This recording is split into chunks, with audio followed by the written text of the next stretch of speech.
साथ में ये लाल डोला लेकर के कहां से आ रहे हो और कहां जाओगे? ऐसे पूछो। हाँ बोल।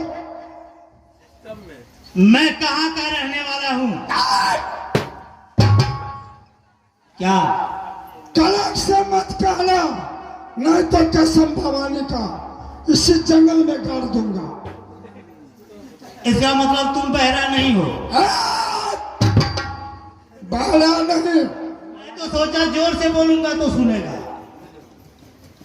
थोड़ा हिसाब से बोलना। बोल क्या बोलता है? अब मैं तो अच्छा पसंदा ये लागी आई बाबू।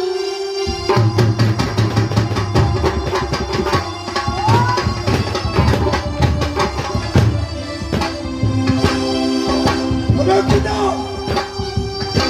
मैं तो पसंदा ये लागी चंदन क्या कहा?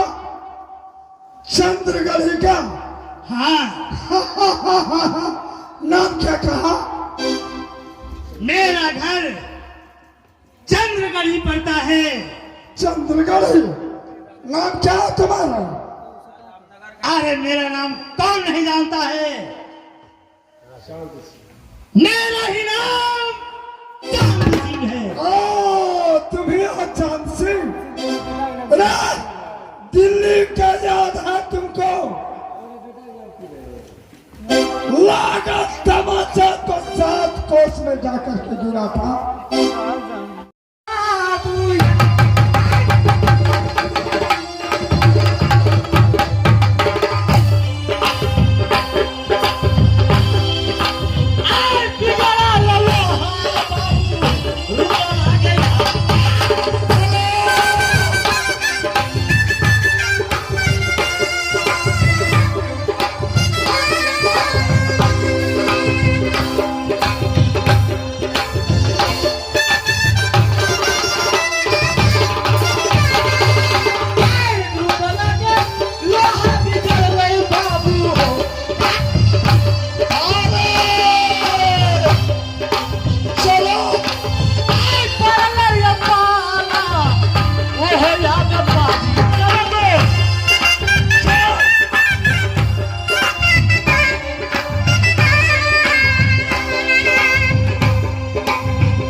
भैया अच्छा भी रेस्ट पी ले।